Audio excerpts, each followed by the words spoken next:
I'm going down to Salt Lake to meet with a person who wants to sponsor me. Him and his business partner own a pretty big, I'm just going to say company that wheels and deals in the motorcycle industry. No pun intended with wheels and deals. There it is, guys.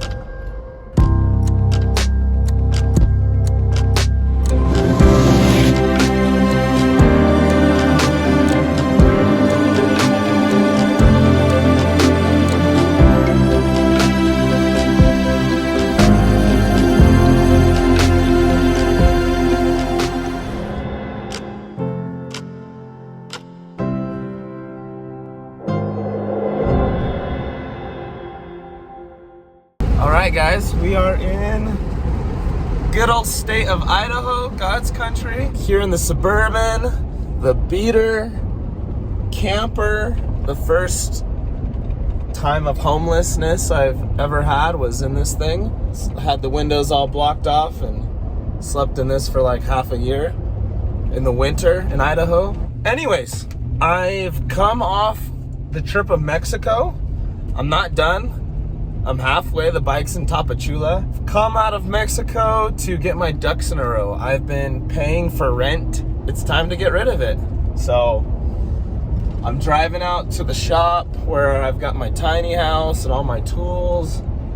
And I got a cargo trailer out there. We're gonna go grab the cargo trailer and load up all my belongings and put it in storage. So that's the plan for today. It is absolutely beautiful here in Idaho.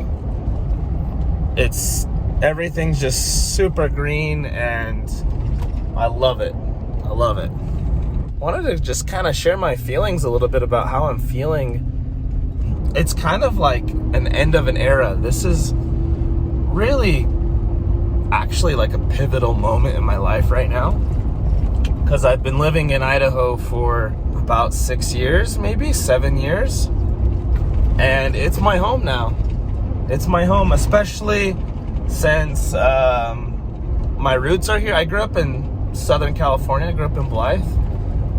But my dad is from St. Anthony. Actually, just right where we're about to go right now. I'm in Wilford. So we're in eastern Idaho.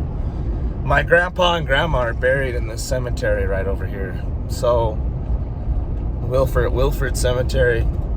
Grandpa lost his farm in the flood, when the flood happened, like the whole deal. So anyways, I just feel super connected to this area.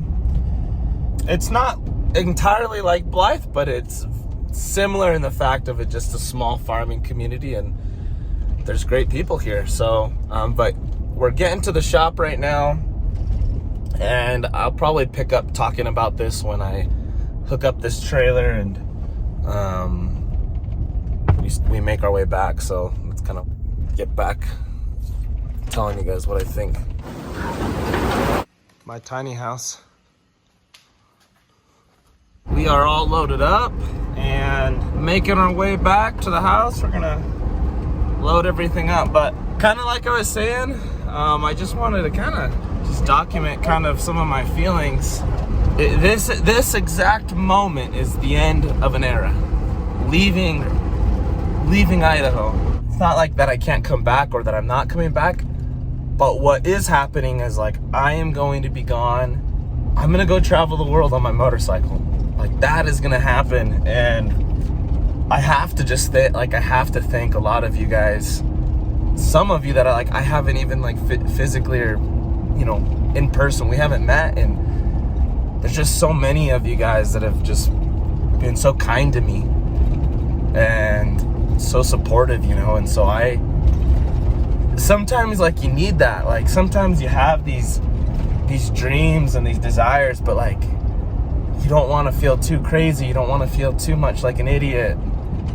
And so it's encouraging people like you that have like given me the confidence, and I'm gonna document it all and going on an adventure, guys. And I think I might be gone for a few years. Anyways, it's just a super interesting moment because normally we never really document these kind of moments in our lives. Sometimes some people don't even realize they're happening when they do. But this is for sure a decision that is going to change my life, and it's a huge moment in my life. Leaving Idaho, putting everything in storage. I'm not really selling a lot. Like, I'm not going to be selling any of my tools. I'm not selling the tiny house. The only thing I'm probably going to sell is my car. Just because I don't really, it doesn't make sense to try to store it for 3 years. Anyways, probably go give this thing this trailer a spray down, get some of this dust off of it. After we're done packing everything, I think I'm gonna be able to do it all by today, and I'm gonna head to Canada. I'm back in the States for about 3 reasons. Get everything squared away here in Idaho. You know, all the things that I just have been neglecting. I'm gonna take advantage that I'm here in the States, and I'm gonna go work for about a month and a half in the Pacific Northwest area, like Seattle and Portland. And then I'm gonna go and just see people. So I'm gonna go to Canada, see one of my buddies up there. And then I'm gonna go see some other buddies in Vancouver. And so that's the goal here. And in about 2 months, maybe a month and a half, I'm gonna be flying back to Mexico, getting back on the bike, and continuing on the journey. So it's all loaded. Got it here in the shop. It's not the fanciest shop, but it's a shop. And I'm pretty happy.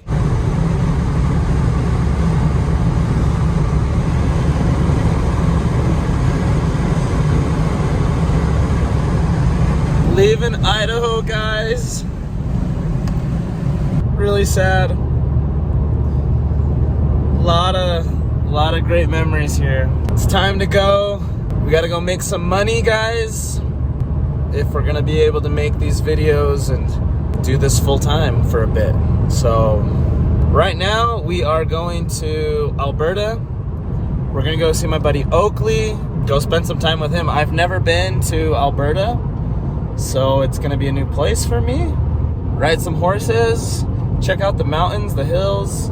We're gonna go to Banff, maybe go to a rodeo, go see Oakley's family, and just Lethbridge, Fort McLeod, Calgary, Cardston, just some of that, all those little towns right there.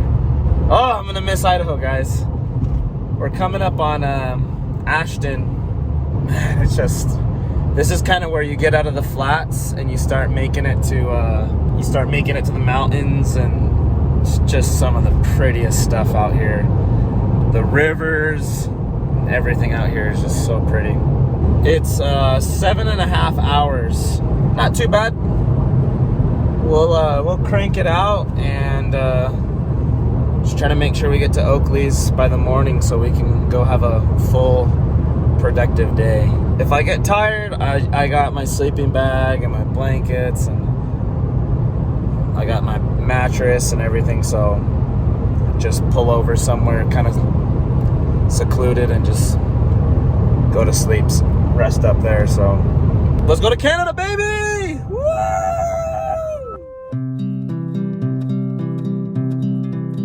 Going into Canada, guys. Oh yeah! Okay, yeah, thank you. Guys, we are in Canada, baby! What are you guys doing? We made it to Oaks.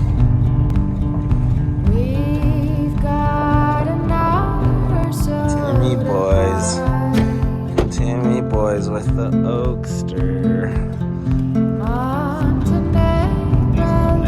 Alberta, baby. About to go do some single track.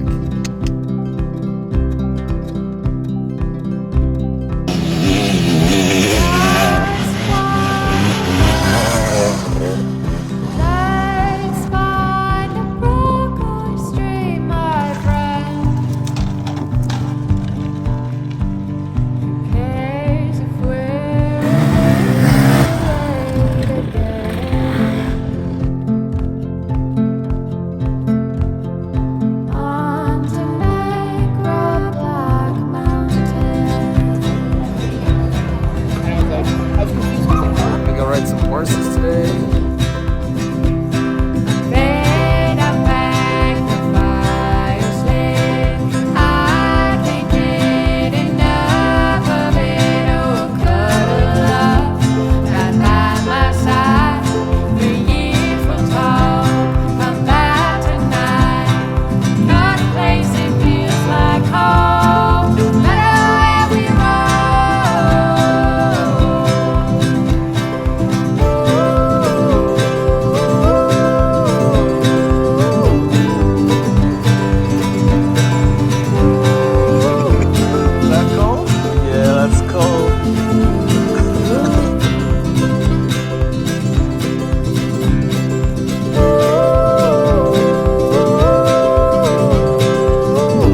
quest to find a camping spot is looking really good right now.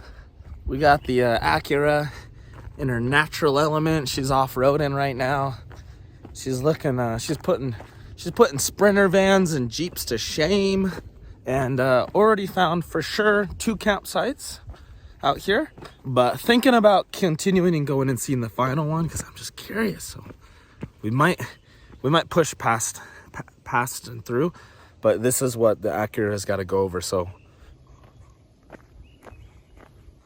that's harmless, huh? It's hard as a rock. But this, can we successfully get over this? I think we can. We're gonna move this. We are gonna go right over all of this. Acura is going crazy right now. Yeah, we're doing it.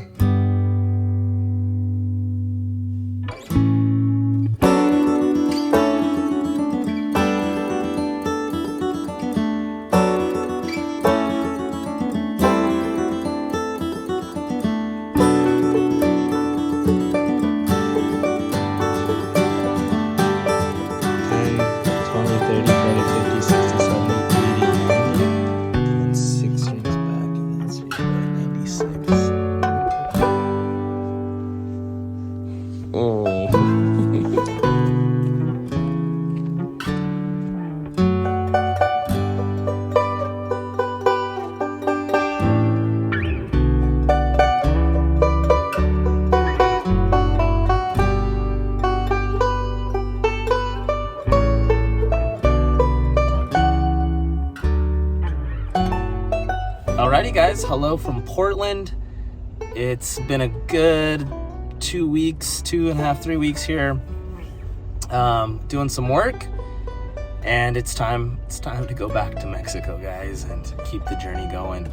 We're probably gonna mix up the journey, guys. I'm thinking that the more I look at that map, the more I just feel like I gotta go down to Central America. So surprise, I'm going to Panama. That's the plan. That's what we're doing. Bonus countries in this trip. After Panama, I'm not doing the South America thing. It's just way too long. I'm not mentally prepared for that.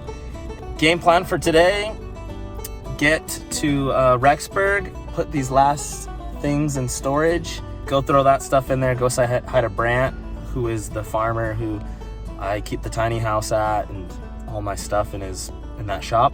Go say hi to him, and then go meet, actually I'm going down to Salt Lake to meet with a person who wants to sponsor me. And so you'll see who that is here soon. And we're gonna go meet with him. Him and his business partner own a pretty big, I'm just gonna say company that wheels and deals in the motorcycle industry, no pun intended, with wheels and deals. Gonna go see him and then head down to Blythe. Drop my car off at my parents' house because I'm homeless now. I got rid of all my housing in Idaho, so I'll have a vehicle in Idaho and I'll have a vehicle in California, so if I come back, kind of thing. Time for the 24 hours of driving between Idaho and Southern California, from Portland, Oregon, go to Salt Lake, that whole thing, about 24 hours. So but it'll be fun. I got my audiobooks, and I'm ready. I also wanted to just document my feelings a little bit on here. Sales was really hard for me out here this year, guys. It was extremely hard. I just couldn't bring myself to get on the doors and get knocking. I've been working in the door-to-door industry for about 7 years now. And a lot of that has been recruiting and building teams and training sales reps, but yeah, just something about coming out here for such a short amount of time and not having finished the trip and, not really needing it financially, but just wanting to come out just so I don't squander the summer and have zero income coming in. But it was really hard for me, guys. My heart just wasn't in it, and I could not bring myself to get on those doors. All I could think about was motorcycling, and YouTubing, honestly. I just couldn't help but feel like there's been so much awesome, beautiful progress and just support. Like, just support from everyone here on YouTube. And I really do feel like between what my boss and my parents and all my friends and just people online, strangers I don't know, people believe in me. Like, a lot more than I believe in myself.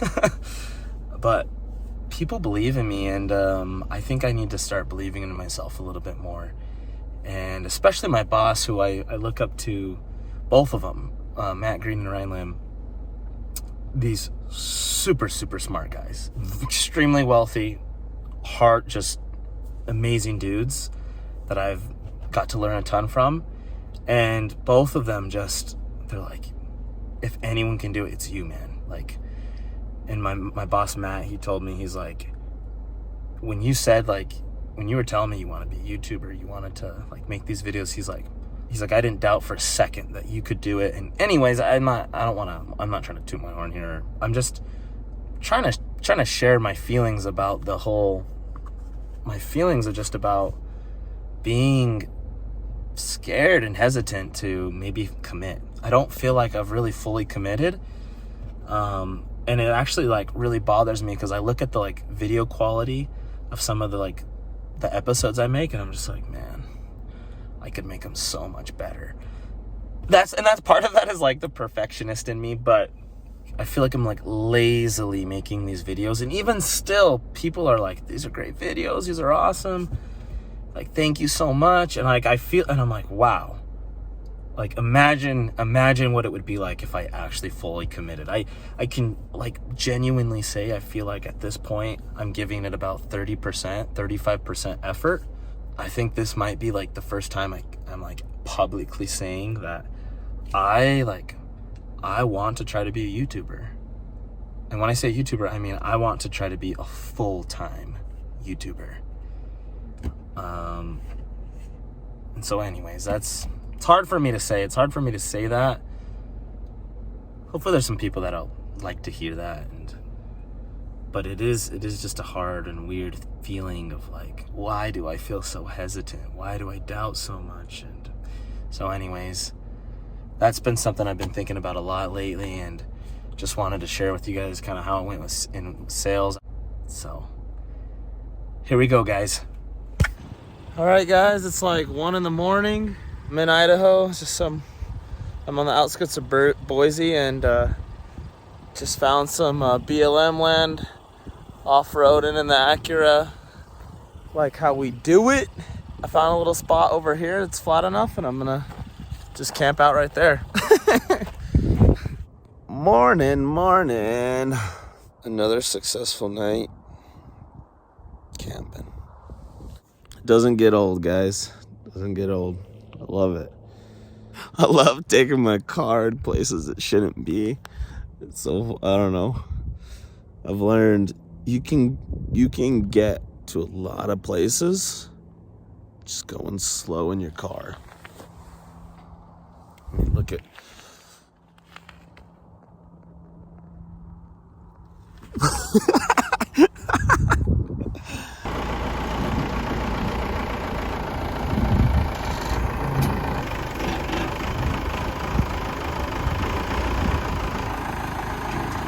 guys, so cool going and seeing Brant. Love that guy. Such a kind guy, such a hard worker. If I had to like say what is the definition of like small town American farmer, it would be Brant Curbs. Like, just the embodiment of what that means, and like the level of respect for like that should deserve is just, Brant is all of that and more. Like, guy works super hard, and he's just a smart, like farmers, like most small farmers, they're just smart dudes, you know? And anyways, yeah, Brant has a shop that he lets me keep some of my storage. And that, in fact, I'm just remembering that's where I'm supposed to be going right now. Back to the shop. Brant's awesome. To be completely honest, there's like two people. There's a couple people. I shouldn't say there's two people, but Brent is for sure on top 3 of the list of like, if I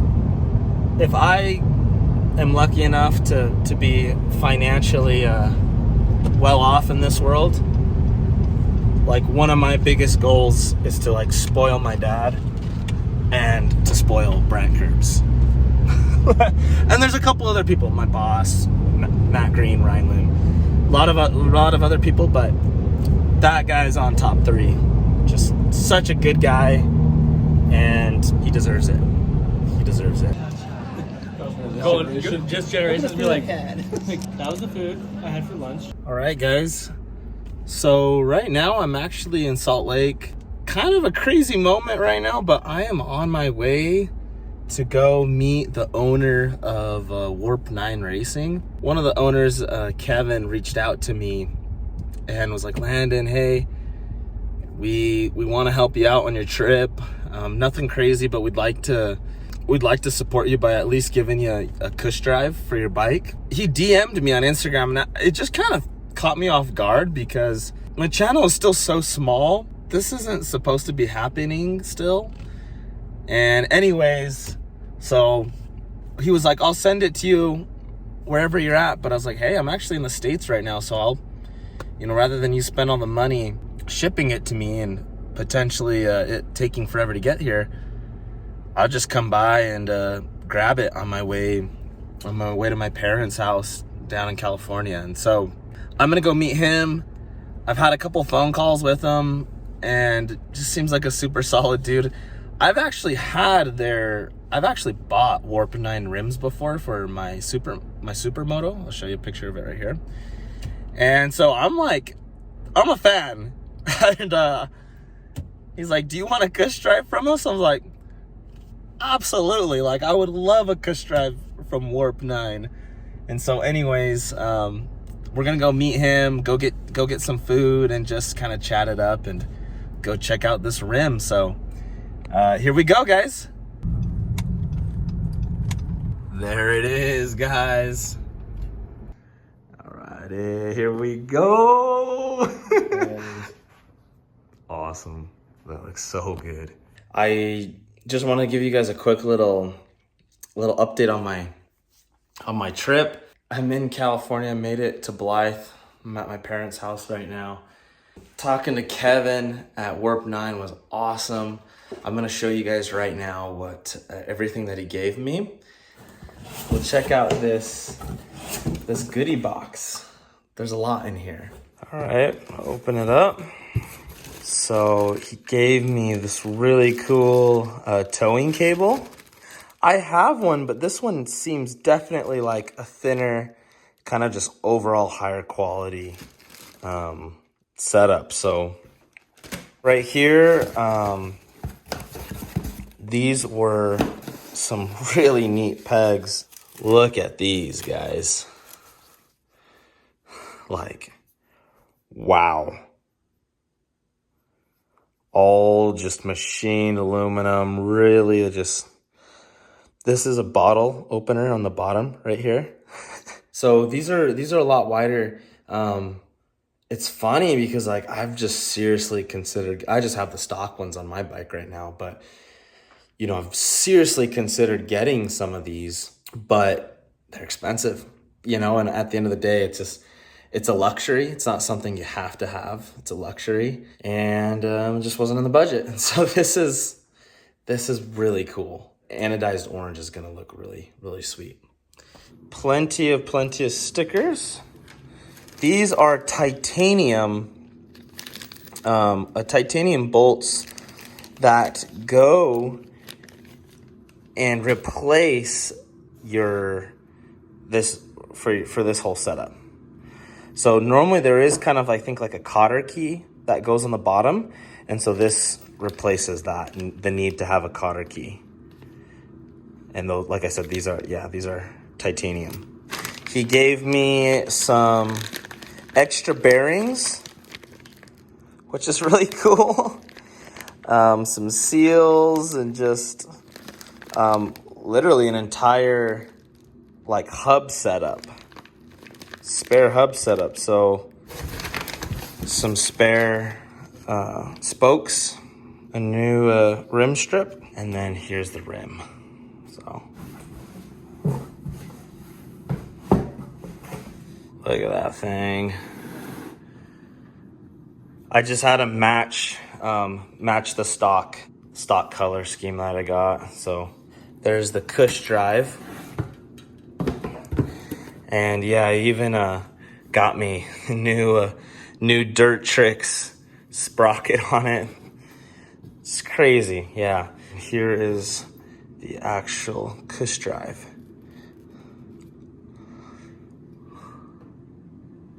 So, really cool.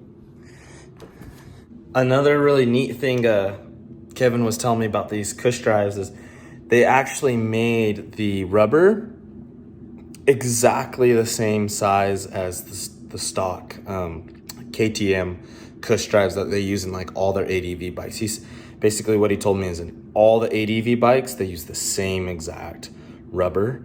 And he said that this part number that they put on, because these are theirs, their Warp 9 rubbers, this part number is actually the KTM parts number as well. Just so like if you ever did get out in the middle of nowhere, you know, and you didn't have access to get Warp 9, but had better access to KTM, you know, you can use their KTM dampeners, rubber dampeners. Anyways, guys, that's the whole deal.